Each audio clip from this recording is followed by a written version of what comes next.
आज मैं आपके सामने बहुत इंटरेस्टिंग टॉपिक लेके आई हूँ, that is management lessons that has been derived from Mahabharat. आपको पता है कि महाभारत एक बहुत बड़ी एपिक है हमारे हिंदू धर्म के लिए, जो कौरवा और पांडवा के बीच में हुई थी। जब श्री कृष्ण ने पूछा था कौरवों और पांडवों से कि आपको युद्ध से पहले मेरी आवश्यकता है या मेरी सेना की, जिसमें से दुर्योधन ने बोला था मुझे आप अपनी सेना दे दीजिए, और पांडवों ने बोला था मुझे आप चाहिए, आपकी ज़रूरत है, आपके मार्गदर्शन की ज़रूरत है। तो फ्रेंड्स, आज हम देखेंगे कि क्या कौन कौन से लेसन्स हम एक as an management perspective Mahabharat से डिराइव कर सकते हैं।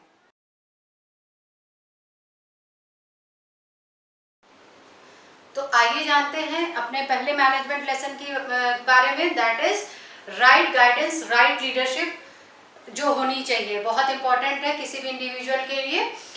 जैसा कि आप जानते हैं कि महाभारत में जो पांडवास थे वो बिना श्री कृष्ण के युद्ध नहीं जीत पाते।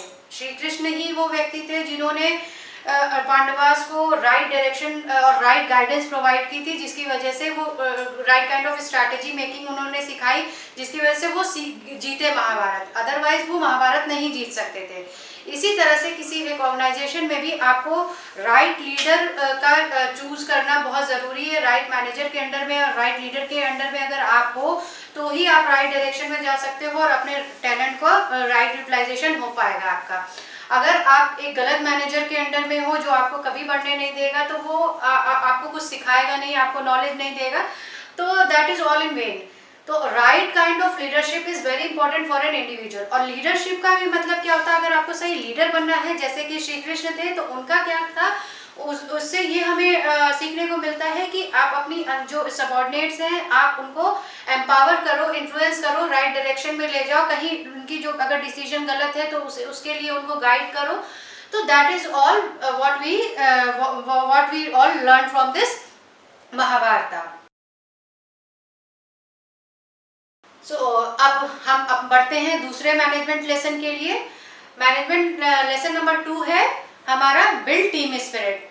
टीम स्पिरिट क्या होता है, आप बीइंग अ बॉस या बीइंग अ मैनेजर, आपको ये पता होना चाहिए कि आपके टीम में कौन सा मेंबर किस चीज के लिए यूटिलाइज हो सकता है। राइट टाइम पे right utilization of that person and right talent use करना राइट टाइम पे, दैट इज मोर इम्पॉर्टेंट। हो सकता है क्योंकि हर कोई हर चीज में परफेक्ट नहीं होता है, माइट भी एक पर्सन ज्यादा अच्छा हो किसी चीज में तो दूसरा पर्सन दूसरे चीज में, तो ये आपकी नॉलेज में होना चाहिए कि वो चीज कौन पर्सन बेहतर कर सकता है। तो that is really important, because Mahabharat में भी अगर आप देखेंगे तो अर्जुन धनुर्विद्या में तेज थे, तो युधिष्ठिर धर्म विद्या में तेज थे, वो बहुत शांत थे। तो जहाँ पेशेंस का काम लेना होता था वहाँ युधिष्ठिर को आगे किया जाता था, जहाँ पे बल का प्रयोग करना होता था वहाँ भीम आगे होते थे। नकुल सहदेव अपने ही उसमें इम्पोर्टेंस रखते थे, क्योंकि एक की एस्ट्रोलॉजी अच्छी थी, एक का मेडिसिन फील्ड अच्छा था। तो महाभारत की जब लड़ाई हो रही थी तो उसमें उन्होंने बहुत साथ दिया। वो छोटे कैरेक्टर उसमें जरूर थे, लेकिन उनका योगदान बहुत बड़ा था, जिसकी वजह से महाभारत की फील्ड में बहुत दिन तक सैनिक रह पाए, क्योंकि उनको right kind of medicine provide की गई, उपचार प्रोवाइड किया गया। तो टीम स्पिरिट बहुत ज़रूरी है, क्योंकि राइट डायरेक्शन आपका इंडिविजुअल और टीम गोल्स डिसाइड होने चाहिए, राइट डायरेक्शन आपकी होनी चाहिए, डिसीजन मेकिंग सही होनी चाहिए। सो ये टीम बिल्डिंग में, टीम स्पिरिट में आपको मोटिवेट, आप कोई अच्छा काम कर रहे हो तो उसके लिए अप्रिसिएशन करना, कोई गलत काम कर रहे हो तो उसको सही दिशा दिखाना, ये नहीं कि सबके सामने चिल्ला दो, जलील कर दो, ऐसा नहीं होना चाहिए। राइट डायरेक्शन प्रोवाइड करना is a important part of a leader, and that will lead to a right direction also. So this was the second lesson. So proceeding to our management lesson number 3, that is commitment, determination, and you have to never be giving up in the field. Means आपको हमेशा जो आपने गोल तैयार किया है, जो गोल को आपने सोचा है एकम्प्लिश करने के लिए, तो उसको पूरा करने के लिए उतना ही कमिटमेंट होना चाहिए, उतना ही डिटर्मिनेशन होना चाहिए, और कभी भी हार नहीं माननी चाहिए।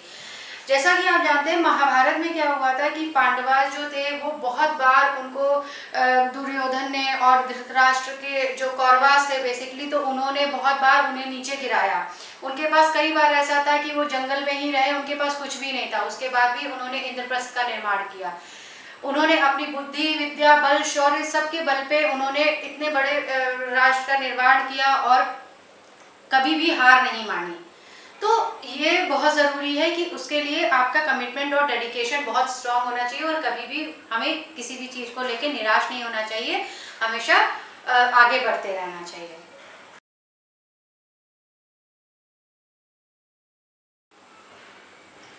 अब बढ़ते हैं हम अपने मैनेजमेंट लेसन नंबर 4 पे। मैनेजमेंट लेसन नंबर 4 में हम जानेंगे refrain bad company and be positive, be inspired. Means जो गलत आदमी है, अगर आपके पास पावर है और आप गलत संगत में पड़ गए तो that is also very dangerous. जैसे कि कर्ण था, आप अगर इसका एग्जाम्पल लें तो कर्ण जो था वो बहुत ज़्यादा अच्छा था, वो अर्जुन के कॉम्पिटिटर था और अर्जुन के बराबर का ही ज्ञानी था, लेकिन उसने हमेशा गलत चीज़ का साथ दिया, उसने दुर्योधन का साथ दिया और उसके लिए स्टैंड किया उसने, जिसकी वजह से उसका रिजल्ट गलत हुआ। और उससे क्या हुआ कि उसकी हमेशा बेइज्जती ही हुई। उसने कभी भी वो अपनी चीज़ों को अच्छी चीज़ में प्रूव नहीं कर पाया। तो आपके लिए right kind of company, right people जिनके साथ आप नेटवर्क में हैं, they are very important for you, क्योंकि कंपनी का बहुत साथ पड़ता है। तो अब you have to avoid bad companies जो आपको आपकी चीज़ों को गलत चीज़ में यूटिलाइज कर। अगर आपके पास बुद्धि है, आपको किसी चीज़ का ज्ञान है, तो उसे हमेशा अच्छी चीज़ में यूटिलाइज करना चाहिए और हमेशा पॉजिटिव रहना चाहिए। Don't think negative, always be positive. हमेशा किसी भी चीज़ का पॉजिटिव साइड देखें, उसका नेगेटिव साइड ना देखें। और जो भी कोई ऐसा पर्सन है जिससे आप इंस्पायर हो सकते हैं, ज़रूरी नहीं है कि वो बहुत बड़े लेवल पे हो या बहुत छोटे लेवल पे हो। कभी कभी बहुत सारी छोटी इवेंट होते हैं ऐसे ज़िंदगी में, या बहुत सारी ऐसे छोटे लोग होते हैं जिनसे आप बहुत बड़े बड़े इंस्पिरेशन ले लेते हो और बहुत ऊपर तक उस इंस्पिरेशन से आप बहुत ग्रो करते हो और बहुत ऊपर तक जाते हो। चाहे वो कभी कभी एक औरत भी होती है, तो एक वुमन एम्पावरमेंट भी एक ऐसी चीज़ है जो हमें महाभारत से सीखने को मिली है। और नेग्लेक्ट नन का मतलब होता है कि किसी भी कोई भी ऑर्गेनाइजेशन हो या कहीं पे भी हो, किसी छोटे आदमी से लेके बड़ा आदमी कोई भी हो, किसी को हमें नेग्लेक्ट नहीं करना चाहिए। हर डिपार्टमेंट, हर ऑर्गेनाइजेशन में हर बंदा बहुत इंपॉर्टेंट है, सबकी अपनी रोल है। क्योंकि अगर सारा काम छोटे लोग करेंगे तो बड़ा क्या करेगा, और अगर बड़े लोग करेंगे तो छोटा, तो छोटे को बिना बड़े का काम नहीं चल पाएगा। तो इसकी वजह से हमें किसी को अवॉइड नहीं करना चाहिए। Everyone has an equal importance.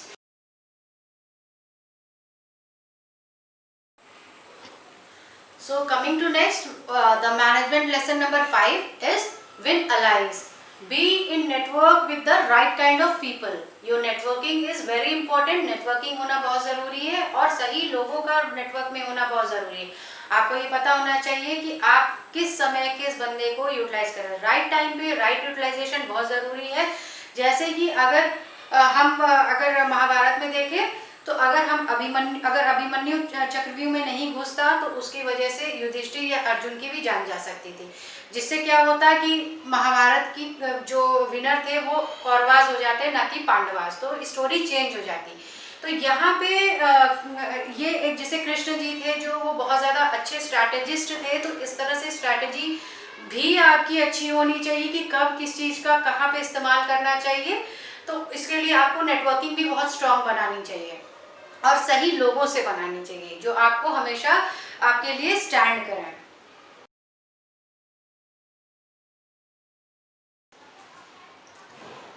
अब बढ़ते हैं हम मैनेजमेंट लेसन नंबर 6 की ओर। हम इस लेसन में हमें महाभारत से सीखने को मिला वो क्या था, डिसीजन मेकिंग, चूज राइट और बैड। ठीक है, तो जैसे कृष्ण जी हमेशा धर्म और अधर्म की जो बात करते थे वो यही था कि आपके पास अगर विद्या है तो आप उसे सही चीज़ के लिए यूज़ कर रहे हो या गलत चीज़ के लिए। आप गलत लोगों का साथ दे रहे हो या सही लोग, जैसे कर्ण का था वो गलत लोगों का साथ दे रहा था और जो पांडवास थे वो हमेशा धर्म के ओर चलते थे और जो कौरवास थे वो हमेशा गलत की ओर चलते थे। जिससे क्या हुआ कि जो 5 पांडव वो 100 कौरवों पे भारी थे। तो इसलिए आपको हमेशा जो अपनी डिसीजन जब आप लेते हो तो जो सिचुएशन है, करंट सिचुएशन है, उसकी पूरी एनालिसिस करके लो। क्या गलत हो सकता है, किसके लिए क्या सही है, ये सारी एनालिसिस करने के बाद ही आपको डिसीजन लेना चाहिए। और डिसीजन लेते समय आप ये जल्दबाजी में डिसीजन मत लीजिए, गुस्से में डिसीजन मत लीजिए। अगर आप गुस्सा है तो तुरंत जवाब मत दीजिए।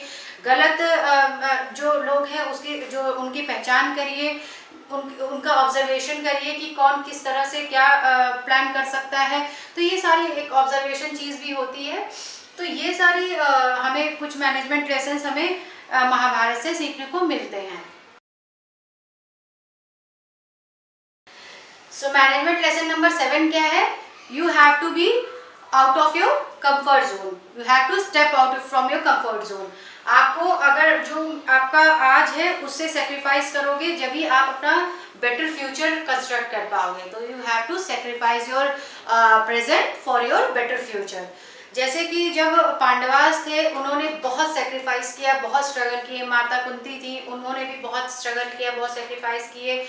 और उन्हें कितना जंगलों में रहना पड़े, उन्हें राज त्याग करना पड़ा, उन्हें बहुत सारी जो मतलब धर्म था, धर्म अधर्म के बीच में चुनाव करना पड़ा। तो बहुत सारी ऐसी कंफ्यूजन्स आती हैं लाइफ में। तो उन सब चीज़ों के लिए आपको प्रिपेयर्ड होना चाहिए कि ये सारी सिचुएशंस आती रहती हैं, बट आपको हमेशा सही चीज़ का चुनाव करना है। तो उन्होंने जब इतनी चीज़ों का स्ट्रगल किया, उन्होंने इतनी जब भी अर्जुन और जाते थे जंगलों में तपस्या करने, तो वो हमेशा एक नई विद्या सीख के आते थे और हमेशा और तेजस्वी होके आते थे। तो उससे क्या होता था कि वो उस टाइम तो कष्ट में होते थे, बट उनका जो तेजस्वी बना था वो और ज़्यादा बढ़ जाता था। तो you have to be out of your comfort zone.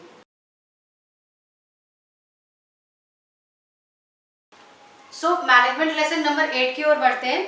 जो हमारा मैनेजमेंट लेसन नंबर 8 है, that is hit where it hurts, means know your competition. आपका जो भी एनिमी है या जो भी आपका कॉम्पिटिटर है, not enemy but you can say competitor. तो जो आपका कॉम्पिटिटर है आपको उसके बारे में पता होना चाहिए, आपको उसकी स्ट्रेंथ, वीकनेस, इन सब चीज़ों के बारे में पता होना चाहिए। और जो मीन्स लाइक आपको उनसे एक कदम आगे चलना और सोचना चाहिए, तभी आप उनसे जीत पाएंगे। श्री कृष्ण हमेशा एक कदम आगे सोचते थे। जो भी शकुनी या दुर्योधन या कोई भी राजा प्लान करता था तो वो उससे एक कदम आगे सोचते थे, जिसकी वजह से उनका प्लान सक्सेसफुल होता था। तो you have to think a step ahead of your competitor.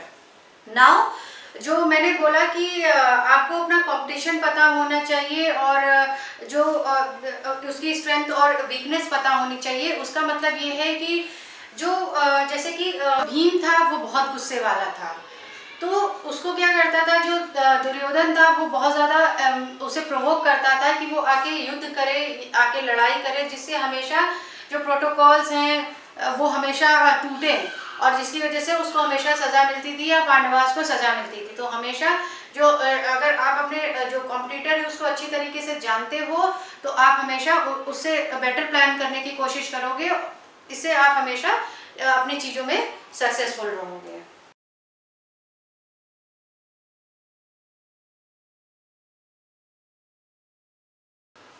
So coming to lesson number 5, that is learn to respond, not to react. That is strategy planning. जैसे मैंने अभी आपको एग्जांपल दिया कि भीम बहुत गुस्से वाला था, युधिष्ठिर बहुत धर्म को जो फॉलो करने वाला था। तो जो उनके कॉम्पिटिटर थे, जो शकुनी था, जो दुर्योधन थे, वो जानते थे कि वो युधिष्ठिर को किसी चीज़ के लिए प्रोवोक नहीं कर सकते और वो हम क्योंकि वो हमेशा धर्म के रास्ते में चलेगा और हम उसके साथ कितना भी गलत करें वो हमेशा माफ़ कर देगा। तो ये उसका हमेशा फ़ायदा उठाते थे। इसी तरह भीम बहुत गुस्से वाला था तो उसे हमेशा प्रोवोक करते थे कि वो प्रोटोकॉल्स को ब्रेक करे। अर्जुन को भी इसी तरह वो प्रोवोक करते थे। तो ये कुछ सारी चीज़ें हैं जो आपको बहुत ध्यान में रखनी होती है कि आपको किस समय क्या रिस्पॉन्ड करना है, क्या रिएक्ट करना है। हमेशा जब आप गुस्से में हो, हमेशा ऐसा नहीं कि आप बहुत खुश हो तो आज मैं किसी भी तरह का किसी को प्रॉमिस कर दूं, ऐसा नहीं है। हमेशा सोच समझ के किसी के लिए प्रॉमिस करो, हमेशा गुस्से में हो तो उसके लिए उस टाइम चुप रहो, बाद में उस चीज़ का जवाब दो। तो जवाब देना ज़रूरी है, बट तुरंत प्रॉम्प्ट रिएक्शन देना कि आपने गुस्से में किसी को मार दिया, कुछ कर दिया, तो दिस इज़ नॉट वर्थ। और अगर आप बात करें राइट काइंड ऑफ स्ट्रैटेजी की, तो अगर आपकी स्ट्रैटेजी मेकिंग सही नहीं है, आपकी प्लानिंग सही नहीं है, तो आप जो है सक्सेसफुल नहीं हो सकते। तो इसके लिए आपको जो कभी भी किसी चीज़ का स्ट्रैटेजी बनाना है तो वो सही तरीके से प्लान होनी चाहिए, ये बहुत ज़रूरी है। और right strategy making is very important. आप अगर गलत स्ट्रैटेजी बनाओगे तो आप कभी भी सक्सेसफुल नहीं होगे।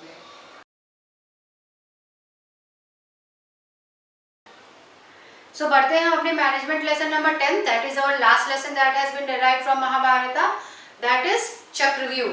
Half knowledge is always dangerous. Means आपको सबसे पहले आपको ये कहानी शायद पता ही होगी कि जो अभिमन्यु था जब अपने माता के गर्भ में था, तो अर्जुन अपनी जो वाइफ थी सुभद्रा, उनको बता रहे थे कि किस तरह से चक्रव्यूह का निर्माण होता है और चक्रव्यूह को कैसे तोड़ा जाता है और चक्रव्यूह होता क्या है, ये सारी चीज़ें वो बता रहे थे। सुभद्रा जिस टाइम ये बता रहे थे अर्जुन की चक्रव्यूह को तोड़ा कैसे जाता है, उस टाइम सुभद्रा की आंख लग गई थी।